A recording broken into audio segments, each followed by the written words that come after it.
리아, 안녕하세요. 닥터 이마 김환재 원장입니다. 오늘은 요즘 핫한 장비죠. 인모드에 대해서 간단하게 알아보려고 해요. 인모드의 특징이라든지 어떤 분들이 받는 게 좋을 건지 주의사항은 없는지 지금부터 간단하게 설명해 드리도록 할게요. 인모드는 지방 감소를 주 목적으로 하는 장비죠. 그런데 지방세포의 파괴도 있습니다만은 지방세포의 파괴보다는 지방세포의 부피 감소가 훨씬 더 많은 장비입니다.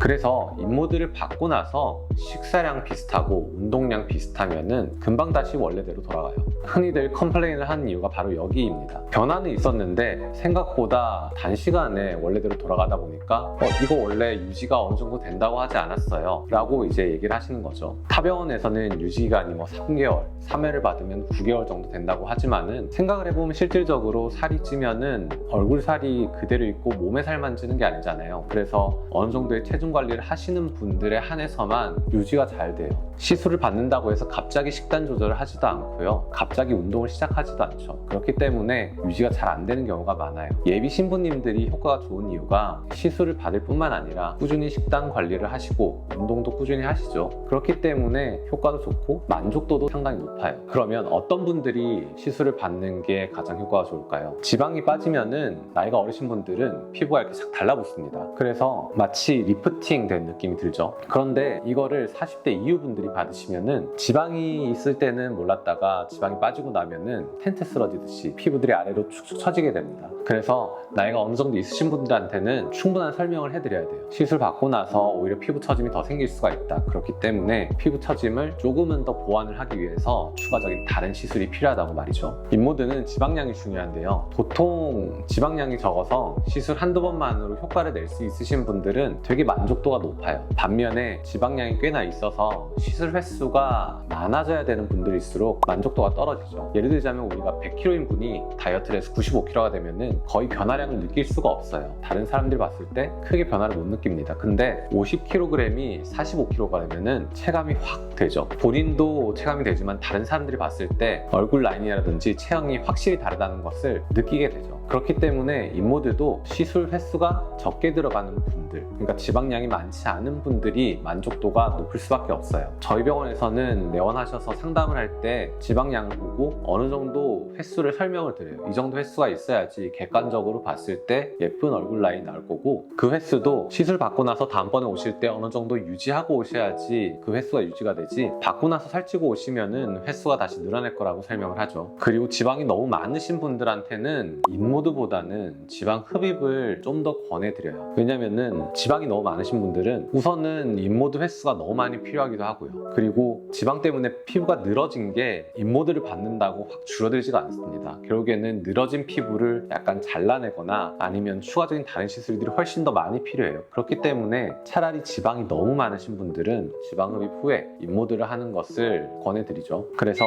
인모드는 나이가 어릴수록, 그리고 피부 탄력이 좋을수록, 그리고 지방량이 적당히 있을수록 효과를 더 낼 수 있다, 이렇게 알고 계시면 될 것 같아요. 그러면은 인모드를 하면서 발생할 수 있는 문제점들이 뭐가 있을지 한번 알아볼까요? 가장 흔한 것은 붓고 붉어질 수 있습니다. 그리고 인모드가 음압 때문에 멍이 좀 들 수가 있어요. 그래서 지금 같은 시대에 마스크를 많이 쓰고 다니고 혹은 재택근무를 하고 있으니까 어떻게 보면 인모드가 많이 유행하고 있는 이유가 이 때문일 수도 있겠죠. 그리고 일시적으로 홍조가 좀 있으신 분들은 홍조가 조금 더 심해질 수 있어요. 물론 홍조가 심해진 거는 다시 금방 원래대로 돌아올 수는 있습니다. 세 번째로 볼 꺼짐이 있으신 분들, 옆볼 꺼짐이나 이런 앞볼 꺼짐, 이런 부분에 꺼짐이 있으신 분들은 저희가 인모드를 할 때 조금 조심스럽게 접근을 하죠. 그런 부분을 보통은 들어가지 않고 시술을 해요. 옆볼 꺼짐이니 이 아래쪽 라인, 그리고 팔자 윗살, 그리고 역광대, 이런 쪽으로 위주로 시술이 들어가죠. 그래서 꺼짐이 더 심해 보이지 않도록 만들어주는 게 중요합니다. 그리고 고주파 에너지에 의해서 일시적으로 좁쌀 여드름 같은 게 더 올라올 수도 있고요. 그리고 피부염이 발생할 수도 있고요. 심하면 화상을 입을 수도 있죠. 물론 이런 것들은 주의를 하거나 조금은 조심스럽게 시술을 한다면은 발생할 확률이 줄어들지만은 그래도 발생할 수 있다는 거는 알고 계셔야 되겠죠. 자, 이렇게 오늘은 인모드에 대해서 알아봤어요. 인모드가 요즘 많이 찾으시는 장비이긴 하지만은 다른 병원 실장님들이라든지 유튜버에 의해서 효과가 너무 과대하게 포장이 돼 있단 말이죠. 이거 장난이 너무 심한 거 아니요? 어느 정도는 효과를 낼 수 있지만은 지방량에 따라서 한 번만으로 효과를 낼 수 있는지 아니면 그 이상의 횟수가 필요한지 유지는 어떻게 되는지는 다 각각 다르기 때문에 어느 정도는 기대치를 낮추고 병원을 내원하셔야 효과에 대해서 실망을 하질 않아요. 그리고 무엇보다 중요한 것은 내원하기 전에 이미 시술 방향에 대해서 그리고 횟수에 대해서 결정하고 오지 마시고 내원하셔서 원장님들과 상담을 하시고 그 다음에 시술 방향이라든지 횟수를 결정하시고 진행하시는 것을 권해드려요. 지금까지 인모드에 대해서 설명드렸고요. 저는 닥터 리마였습니다. 감사합니다. 리마